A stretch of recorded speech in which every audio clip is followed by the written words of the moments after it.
यह स्टोरी एक कॉन्वेंट की है जहाँ बहुत सारी नन्स रहती है। इन नन्स को यहाँ मर्द के नाम पर सिर्फ एक बूढ़ा माली देखने को मिलता है जिसे ये बिल्कुल भी पसंद नहीं करती। फिर यहाँ एक जवान लड़के की एंट्री होती है जो इन नन्स की सूखी गुफाओं में पानी का फव्वारा चलाता है। कहानी की शुरुआत सिस्टर फर्नांडा से होती है जो कि एक गधे को लेकर कॉन्वेंट के अंदर आ रही होती है। तभी उसे सिस्टर जेनेवरा मिलती है जो उसे पूछती है कि तुम कल रात कहाँ थी। इस पर फर्नांडा उसे बताती है कि मैं इसे पकड़ने के लिए इसके पीछे गई थी। सिस्टर जेनेवरा कहती है कि यह हर रोज कैसे भाग जाता है, मैंने तो कल रात सभी गेट चेक किए थे। तभी माली लुल्को वहाँ से गुजर रहा होता है। वो उन दोनों सिस्टर्स को गुड मॉर्निंग बोलता है। ये सुन वो दोनों उस पर भड़क जाती है और उसे भला बुरा कहने लगती है। माली तुरंत वहाँ से पतली गली पकड़ लेता है। अब यहाँ दोपहर की प्रेयर होती है जिसमें सिस्टर मारिया जो कि यहाँ की मदर सुपीरियर है और फादर तमाशो को दिखाया जाता है। ये दोनों इस चर्च की देखरेख करते हैं। अगले सीन में हमें सिस्टर एलेक्जेंड्रा दिखाई देती है जो कि अपने बिस्तर पर चुपचाप बैठी कुछ सोच रही थी। दरअसल वह चर्च की इस नीरस जिंदगी से परेशान हो चुकी थी और उसे बाहर जाकर जेसीबी की खुदाई देखनी थी। अगली सुबह एलेक्जेंड्रा के पापा उसे मिलने आते हैं जो उसे बताते हैं कि उसके लिए लड़का नहीं मिल रहा, जो मिल रहे हैं वह बहुत ज्यादा दहेज मांग रहे हैं। यह सुन एलेक्जेंड्रा उन्हें कहती है कि आप चर्च को डोनेशन कम देकर मेरे दहेज के लिए पैसे जोड़ सकते हैं, ऐसा करने पर आपके पैसे पूरे हो जाएंगे। पर उसके पिता इसके लिए साफ मना कर देते हैं क्योंकि ये उनकी नाक का सवाल था। अगले दिन वह तीनों सिस्टर्स बुने हुए कपड़े लेकर जा रही होती है। रास्ते में उन्हें फिर से माली लुल्को मिल जाता है जो कि उन्हें देखकर मुस्कुरा रहा होता है। ये देख उन तीनों का पारा गर्म हो जाता है। वो तीनों मिलकर लुल्को की अच्छी तरह पिटाई करती है। अब फादर तमाशो को दिखाया जाता है जो कि सिस्टर एलेक्जेंड्रा के बुने कपड़ों को बाजार में बेचने के लिए निकल पड़ता है। तभी रास्ते में माली मिल जाता है जो कि यह काम छोड़कर जा रहा था क्योंकि वो उन तीनों सिस्टर से परेशान हो चुका था और इस बार तो उन्होंने उसे पीट भी दिया था। फादर उसे समझाने की कोशिश करते हैं और उनकी ओर से माफी भी मांगते हैं पर वह उनकी एक नहीं सुनता और वहाँ से चला जाता है। अगले सीन में हम लॉर्ड ब्रूनो को देखते हैं जो कि अपनी बीवी फ्रांसिस्का के साथ डिनर कर रहा होता है। ब्रूनो अपनी पत्नी को युद्ध में दुश्मनों के प्रति रणनीति के बारे में बता रहा होता है पर फ्रांसिस्का तो अपने पास खड़े एक नौकर मसीतो को भाव दे रही होती है। नौकर भी कम नहीं होता, वह भी फुल रिएक्शन दे रहा होता है। अब रात को पलंग तोड़ने के बाद दोनों एक दूसरे से बातें कर रहे होते हैं जहाँ फ्रांसिस्का उसे बताती है कि मेरा पति एकदम बेवकूफ है और पलंग तोड़ना तो दूर की बात उससे पलंग हिलता भी नहीं है, पर तुम्हारा पप्पू लाजवाब है। ये सुन मसीतो एक और राउंड मारने के लिए कहता है और अपनी गन लोड करता है। उतने में ही लॉर्ड ब्रूनो वहाँ आ जाता है। ब्रूनो के पैरों की आवाज सुन मसीतो वहाँ से 9-2-11 हो जाता है जिससे ब्रूनो को उसका चेहरा नहीं दिखाई देता पर वो उसकी सैनिक वाली ड्रेस देख लेता है। ब्रूनो उसके पीछे सीधा सैनिकों के सोने वाले रूम में पहुँच जाता है जहाँ मसीतो सोने का नाटक करता है। ब्रूनो बहुत चालाक होता है, वह सभी के दिल की धड़कनें चेक करता है। मसीतो की बारी आती है और वो पकड़ा जाता है क्योंकि वो अभी अभी दौड़ कर आया था जिससे उसकी दिल की धड़कन काफी तेज होती है। अब अंधेरा होने के कारण वो उसकी शक्ल नहीं देख पाता तो ब्रूनो उसके आगे के बाल काट कर ले जाता है ताकि सुबह वो उसे पहचान सके। ब्रूनो के जाते ही मसीतो उठता है और अपने सारे साथियों के आगे के बाल काट देता है ताकि वह सभी दिखने में एक जैसे लगे। अगली सुबह ब्रूनो उस गद्दार नौकर को ढूंढने आता है पर सभी नौकरों के बाल कटे होने के कारण वह उसे पकड़ नहीं पाता। अब अगले दिन मसीतो अपना काम कर रहा होता है। तभी ब्रूनो की बीवी अपनी प्यास बुझाने के लिए उसके पीछे आती है और खुले में ही उसे पकड़ लेती है और उसके साथ चुमाचाटी करने लगती है। यह नजारा ऊपर खड़ा ब्रूनो देख रहा होता है। ब्रूनो को देख मसीतो की हवा निकल जाती है और वो वहाँ से जंगल की तरफ भागता है। ब्रूनो के 2 नालायक सैनिक उसका पीछा करते हैं पर मसीतो उनके हाथ से निकल जाता है। भागते भागते जंगल में मसीतो की मुलाकात फादर तमाशो से होती है जो कि नशे की हालत में अपनी गाड़ी को उल्टा देता है जिससे उसके सारे कपड़े नदी में बह जाते हैं। मसीतो यहाँ फादर की मदद करता है जिससे फादर इम्प्रेस होकर उसे अपने साथ चर्च ले आता है क्योंकि वह फादर से रहने के लिए रात को ठिकाना मांगता है। रास्ते में फादर उसे समझाते हैं कि तुम गूंगे और बहरे होने की एक्टिंग करना, नहीं तो वहाँ की सिस्टर तुम्हें परेशान कर लेगी। अगली सुबह वह दोनों चर्च पहुँचते हैं। यहाँ फादर मसीतो की मुलाकात सिस्टर मारिया से करवाता है और वो सिस्टर को बताता है कि इसे मदद की सख्त जरूरत है और हमारे पास भी माली नहीं है, इसने मेरी जंगल में बहुत मदद की थी। यह सुन सिस्टर मारिया उसे माली की नौकरी दे देती है। अब अगली सुबह मसीतो अपने माली के काम पर लग जाता है। तभी सिस्टर फर्नांडा उसे देख लेती है और वह उसे अजनबी समझकर उस पर हथियार तान देती है और उसे अपने बारे में बताने को कहती है। यह देख मसीतो डर जाता है और गूंगा बहरा होने के कारण वह कुछ बोल नहीं पाता। तभी वहाँ सिस्टर मारिया आ जाती है जो फर्नांडा को समझाती है कि यह यहाँ का नया माली है और यह गूंगा बहरा है। उसी रात फर्नांडा की एक दोस्त मार्ता उससे मिलने आती है। फर्नांडा उसे शराब के साथ एलेक्जेंड्रा के रूम में ले जाती है। यहाँ यह तीनों मिलकर शराब पीने लगती है। थोड़ी देर बाद सिस्टर जेनेवरा भी उन्हें ज्वाइन करती है। अब चारों मिलकर खूब शराब पीती है और टल्ली हो जाती है। अब ये आपस में एडल्ट बातें करने लगती है। यहाँ मार्ता उन्हें बताती है कि एक मर्द के साथ टपाटप करने में बहुत मजा आता है। वह उन्हें मर्द के साथ मिलने वाले चरम सुख के बारे में डिटेल में बताती है। मार्ता की मोटिवेशनल स्पीच सुनकर ये तीनों लड़कियों के मन में कुछ कर गुजरने की चाह जागती है। सिस्टर जेनेवरा और फर्नांडा तो कुछ ज्यादा ही मोटिवेट हो जाती है। वह रुक नहीं पाती और थोड़ी देर बाद जेनेवरा के रूम में आपस में इंटीमेट होने लग जाती है। अब अगली सुबह अपना माली मसीतो एक खड्डा खोद रहा होता है। तभी वहाँ सिस्टर एलेक्जेंड्रा पहुँच जाती है। वो उसे अपनी ओर आकर्षित करती है। अपने माली का बैकग्राउंड तो आपको पता ही है। वो इस मौके का पूरा फायदा उठाता है और उस नाजुक कली के ऊपर चढ़ जाता है। माली उस कली को फूल बनाने की पूरी कोशिश करता है पर तभी चर्च की घंटी बज जाती है। सिस्टर एलेक्जेंड्रा को वहाँ से जाना पड़ता है। इस साइड जेनेवरा और फर्नांडा कपड़े धो रही होती है और पिछली रात के बारे में बात कर रही होती है। तभी सिस्टर एलेक्जेंड्रा वहाँ वहाँ पहुँच जाती है। आज एलेक्जेंड्रा के मुंह पर अलग ही खुशी होती है। यह देख फर्नांडा उसे पूछती है कि तुम्हारे कपड़े खराब कैसे हुए। एलेक्जेंड्रा उसे बताती है कि उसने माली को खड्डा खोदने में मदद की थी। एलेक्जेंड्रा के मुंह की चमक देख फर्नांडा को उस पर शक होता है कि कहीं इसने माली से अपना खड्डा तो नहीं खुदवा लिया। अब फर्नांडा को भी अपना खड्डा खुदवाना होता है, तो वह अपनी दोस्त मार्ता के पास जाती है और उसे अपनी प्यास के बारे में बताती है। तो वह उसे जंगल में ले जाती है। वहाँ वो दोनों बेलेडोना की एक दवाई तैयार करते हैं जिसकी खुशबू से मर्द मोहित हो जाते हैं। अब मार्ता इस दवा की कुछ बूंदे फर्नांडा की आंखों में डालती है। इसी के साथ मार्ता यह भी बताती है कि इसे मुंह से दूर रखना, नहीं तो इससे बहुत भयानक नशा होता है। दूर से जेनेवरा यह सब देख रही होती है। यह सब प्रोसेस करने के बाद वो दोनों मासितो के रूम में जाती है। माली मासितो अपना काम कर रहा होता है। उन दोनों औरतों को देख वह घबरा जाता है। अब फर्नांडा एक चाकू उसकी गर्दन पर रखती है और कार्यक्रम शुरू करती है। वो दोनों अपनी प्यास शांत करने के लिए काले पानी के पाइप को अपने मुंह में ले लेती है और उसे खुदाई करने के लिए तैयार करती है। इसके बाद हमें जेसीबी की जबरदस्त खुदाई देखने को मिलती है। अपना काम पूरा होते ही वह दोनों वहाँ से निकल जाती है। निकलते टाइम उन्हें जेनेवरा मिल जाती है। वो उन्हें पूछती है तुम दोनों यहाँ क्या कर रही थी, पर वो दोनों उसकी बातों को टालकर वहाँ से चली जाती है। फर्नांडा के इस बर्ताव से जेनेवरा बहुत हर्ट होती है। अगली सुबह एक बिशप उस चर्च की जांच करने और वहाँ का हिसाब किताब देखने के लिए आता है। यह बिशप पद में फादर और सिस्टर मारिया से ऊपर होता है। वह दोनों उसका स्वागत करने के लिए गेट पर आते हैं। अब मौका मिलते ही मेसितो एलेक्जेंड्रा के रूम में आ जाता है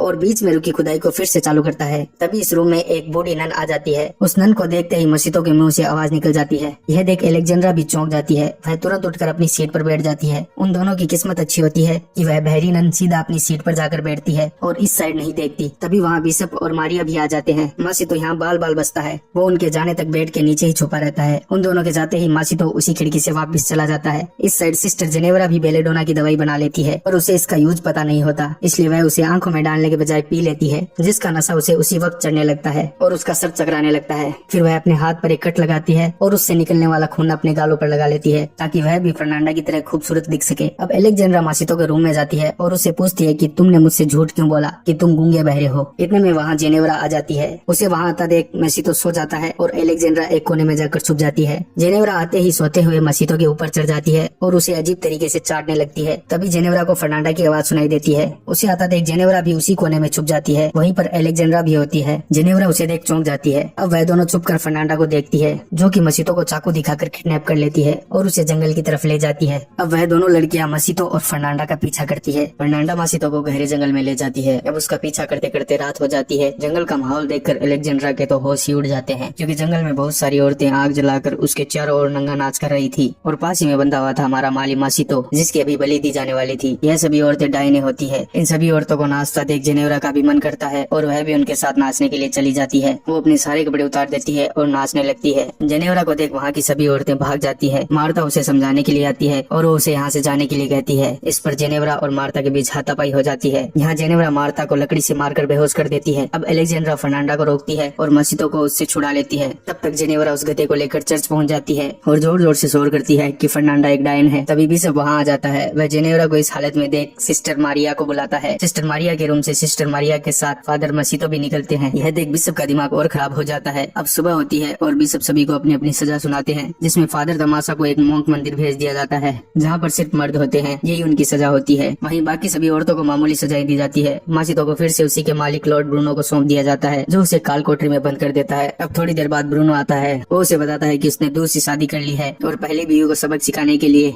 सूर और कुत्तों के बीच छोड़ दिया है। तुम्हारे साथ भी कुछ ऐसा ही व्यवहार होगा और मैं तुम्हें ऐसी सजा दूंगा कि तुम मुझसे जान की भीख मांगोगे। इसके बाद ब्रूनो वहाँ से चला जाता है। मासितो अपने साथियों से उसे छोड़ देने की विनती करता है, पर वह दोनों उसकी बात को सीरियस नहीं लेते और उस पर हंसने लगते हैं। तभी वहाँ पर एक कछुआ आता है, जिसकी पीठ पर एक मोमबत्ती रखी थी। वह दोनों सैनिक उसे देखने के लिए उसके पीछे चले जाते हैं। तभी पीछे से वहाँ तीनों सिस्टर्स आती है और मसीतो को जेल से बाहर निकाल लेती है। उसे अपने कपड़े पहना देती है ताकि उसे कोई पहचान ना सके और उस जेल में एक पुतला छोड़ देती है ताकि सैनिकों को लगे कि मसीतो अभी भी जेल में है। अब हमें जंगल का सीन दिखाया जाता है, जहाँ सिस्टर मारिया और फादर मसीतो एक दूसरे से मिलते हैं और प्यार भरी बातें करते हैं। तभी उन्हें जंगल में हलचल सुनाई देती है। यह देख वो दोनों छुप जाते हैं। ये वही चार प्यार के पंछी होते हैं जो कॉन्वेंट की तरफ जा रहे थे। उनके जाते ही फादर और मारिया दोनों एक दूसरे को किस करते हैं। इसी के साथ यह मूवी समाप्त होती है। दोस्तों, जाने से पहले वीडियो को लाइक कर दें, चैनल को सब्सक्राइब कर दें और जाते जाते कमेंट जरूर कीजिएगा। मिलते हैं नेक्स्ट वीडियो में। धन्यवाद।